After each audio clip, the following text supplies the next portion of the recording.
And yeah, so yung nakikita natin sa negative. Sa positive naman guys, eto na guys, nakikita nga natin na yung iba sa inyo talaga naghahanap kayo ng ibang opportunity para maka-escape, no, dyan sa workplace na yan.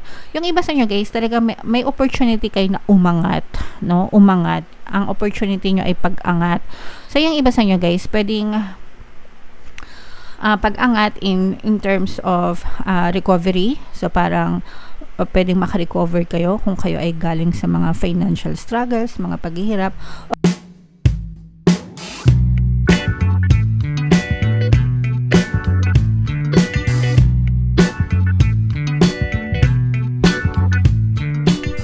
Hello guys, hello Sagittarius, Money Come to Me. Ang pamagat ng episode natin guys ngayon ay money reading para ngayong September para sa Sagittarius, Sun, Moon, Rising, Sign, and Venus. Unahin natin itong deck na to guys. Tingnan natin yung mga money manifesting techniques para sa inyo. We have Aspire, mga kapiksi. Okay. Find photos of the place where you would like to work or sketch it. Stick these images on a special board and look at them every day. Draw the business card that you hope to have one day and pin it on the board too. Know that it will soon be yours. Ito guys, yung example nito is more on work, mga kapiksino, where you would like to work. Pero kahit ano pwede nyong gawin dito guys. Etong special board na tinatawag dito ay yung vision board, paggamit ng vision board, mga kapigsi. So yung vision board na yun, kahit anong klaseng board guys, cork board o kaya naman illustration board, whatever, karton guys, kung saan pwede kayong magdikit. Ngayon naman uso na rin yung digital, no guys. May mga apps na rin sa App Store or sa Google Play, excuse me. May mga apps na rin na pwede kayong gumawa ng vision board. So yung vision board is magdidikit kayo doon ng mga images, mga pictures na mga gusto nyong ma-achieve, excuse me.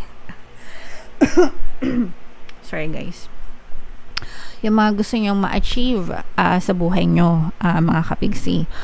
Dati, usong-uso yung mga magazines, no? So, ang ginagawa is nagugupit ng mga pictures sa magazines. Ngayon, kahit hindi na magazines, guys, pwedeng i-google nyo na lang yung mga images na ng mga desires na gusto nyo, and then yun yung idikit nyo sa mga vision boards nyo. Okay? So, pwede nyo ipaprint or pwede kayo mag-print kung may printer kayo.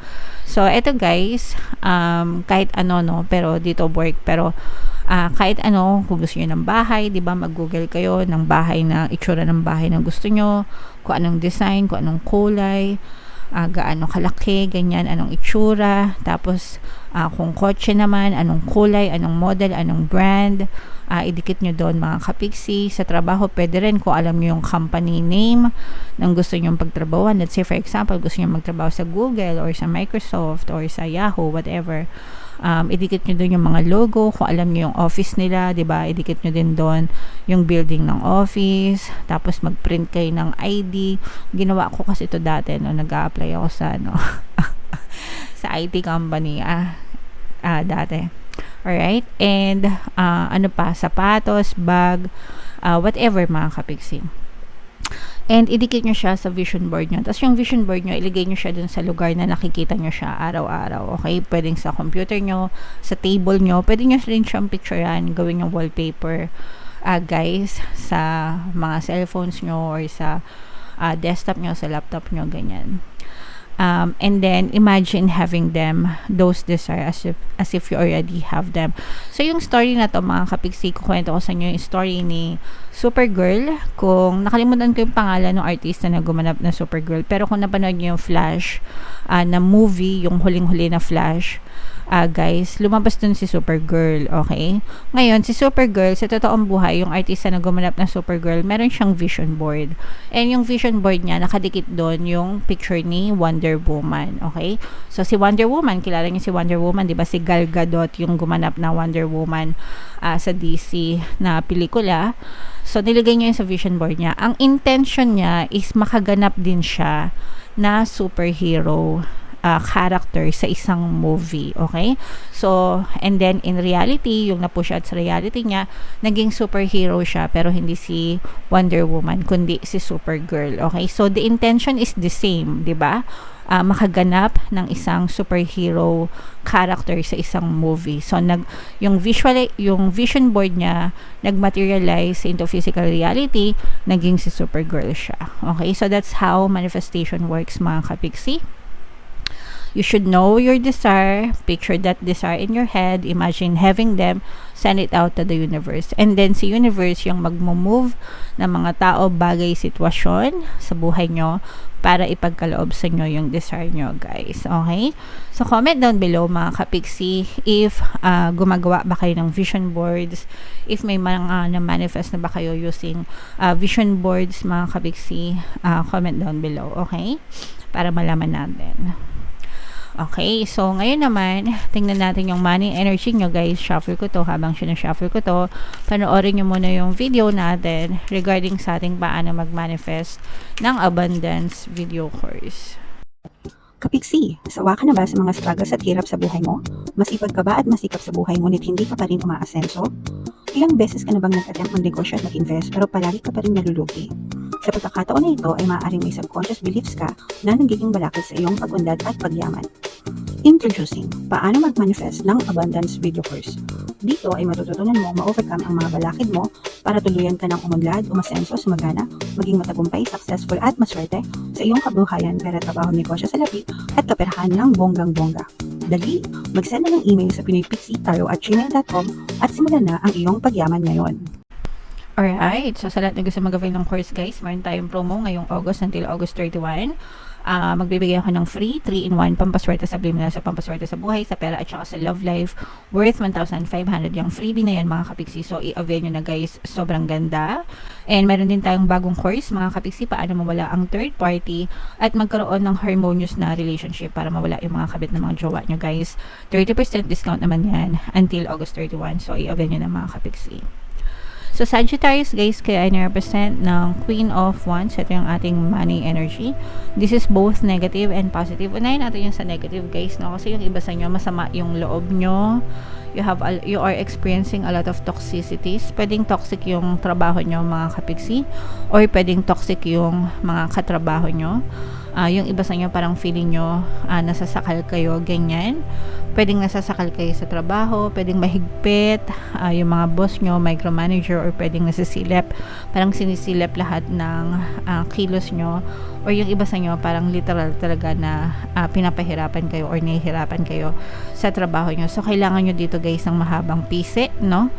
Kailangan nyo ng mahabang pisi, mahabang pasensya, especially kung kontrata kayo. Syempre, pumirma kayo ng kontrata, tiisin nyo, mga kapiksi. And kung wala naman kayong balak umalis, okay?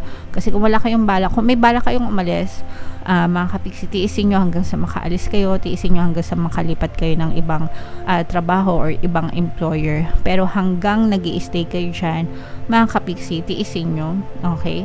Wag nyong personalin. Unless talagang pinagmamalupitan kayo, kumbaga abuse na, yung mga abuse, mga kapiksi, syempre dinudulog na yan sa mga batas, di ba? Labor of employment, labor and employment, di ba? Sa DOL, Department of Justice, lahat na sa HR, di ba? Unang-una sila. Kung mga OFW kayo sa mga embassy, ganyan, is mga agency, sumbong nyo, mga kapiksi, lalo na kung pinagmamaltratuhan na kayo, kasi meron tayong mga kababayan na ganun especially mga domestic helpers, diba? Sila yung prone to abuse kasi nakatira sila sa bahay ng mga amo nila, so sometimes talagang pinagmamalupitan, hindi pinapakain, physical abuse, mental, verbal, diba? So tiis-tiis, mga kapiksi, sa mga nakaresonate, no? Pero kung abuso na talaga, guys, magsumbong na kayo. Wag nyong antayin na lalo pa kayong masaktan. Meron tayong subliminal, mga kapiksi, yung pampabait ng boss and mga kasamaan sa trabaho. Pwede nyong pakinggan yon, makatulong sa inyo, guys, para bumait yung mga boss nyo. mga kapiksi. Okay?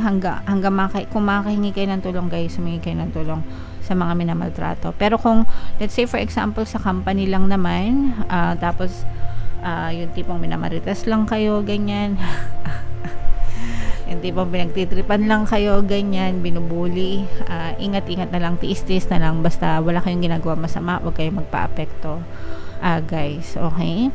And yeah, so yung nakikita natin sa negative. Sa positive naman guys, eto na guys, nakikita nga natin na yung iba sa inyo talaga naghahanap kayo ng ibang opportunity para maka-escape, no, dyan sa workplace na yan. Yung iba sa inyo guys, talaga may opportunity kayo na umangat, no, umangat. Ang opportunity nyo ay pag-angat. So yung iba sa inyo guys, pwedeng pag-angat in terms of recovery. So parang pwedeng makarecover kayo kung kayo ay galing sa mga financial struggles, mga paghihirap, o kaya naman ito'y opportunity sa pag-angat as in ma-promote, mga kapiksi. Okay? So may chance na umangat, ma-promote kayo, umunlad, umasenso yung inyong kabuhayan, basta nakita nyo lang yung tamang opportunity para sa inyo guys. So sa mga opportunity, syempre pag-aralan nyo mabuti guys, para hindi kayo mapahamak, 'di ba? Kailangan ginagamitan pa rin ng utak, hindi lang pera-pera yan guys. Kailangan may kasamang utak, mga kapiksi. Alright?